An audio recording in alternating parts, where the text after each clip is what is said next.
Yo, what's up everybody, and welcome back to video number 3, where we are gonna talk about schemas.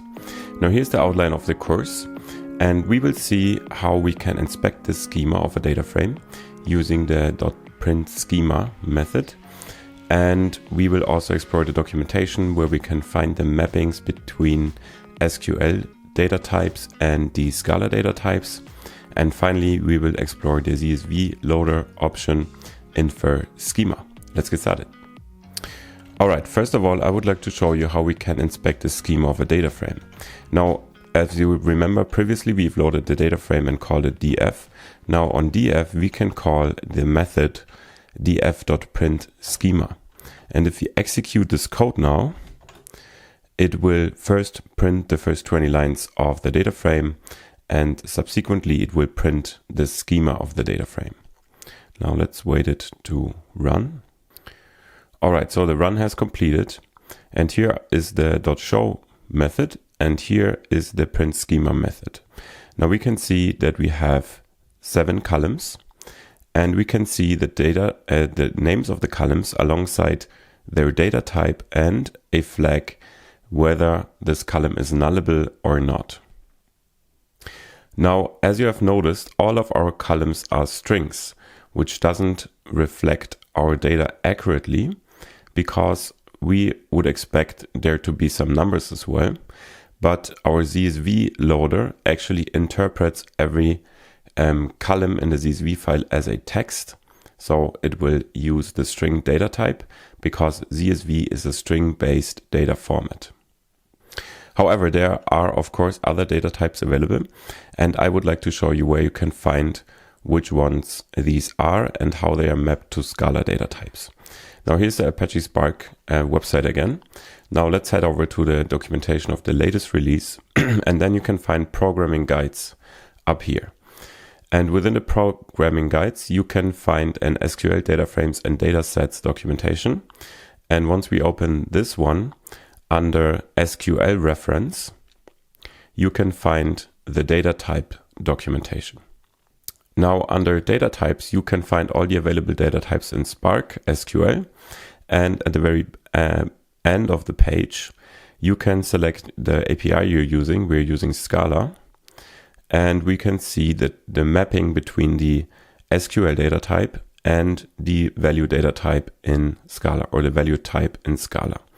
So, for example, the byte type in SQL is mapped to a byte in Scala, and so on. So we have long types and float types, double types, and you should be aware of them in Scala. And here we can see how they're mapping to SQL data types. The interesting ones are also the timestamp type, which are mapped to java.time.instant or java.sql.timestamp. And we will be talking about how to use time data types in SQL and Scala in a dedicated video. For now, it's just important to know where you can find which data types are available in SQL. Now, as we head back, we can see that all of our columns are strings at the moment, and we want the CSV loader to automatically infer the right data type from looking at the values in the CSV file. And there is an option for that, and we can look it up in the CSV loader documentation as we've done previously. And as you may recall, you can find this also in the programming guides, SQL, and then data sources. And within data sources, you can find CSV files. And yes, you can read this if you are curious about it. There's also an option which is called infer schema, which is set default to false. That's why all of our columns ended up having data type string.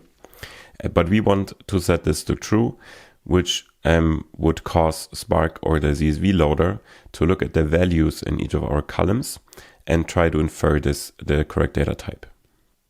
However, as the documentation says here as well, it requires one extra pass over the data, because we have to go over the entire CSV file to see if, for example, all the values in one particular column are of a type double, for example. Because if we have one string, the entire column has to become a string. So it's slightly more expensive, or it is actually more expensive to infer the schema while reading a text-based input file.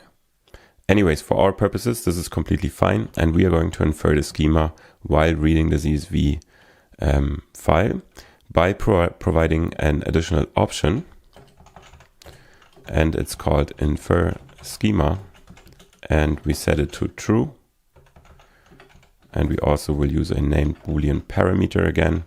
And if we rerun this code now, we will see that Spark has inferred different data types than string in our data frame. Now, once it has completed, we can see our 7 columns again. Now, the date column has become the data type date. The open value has become a double, just like all the other values in our stock market data, except for the volume, which has become an integer. And if we look at the data, that makes total sense. So the date column is simply a date, and then we have a couple of longs here, and then we have an integer in the end. So now we have inferred data types and know how we can inspect the schema of a data frame.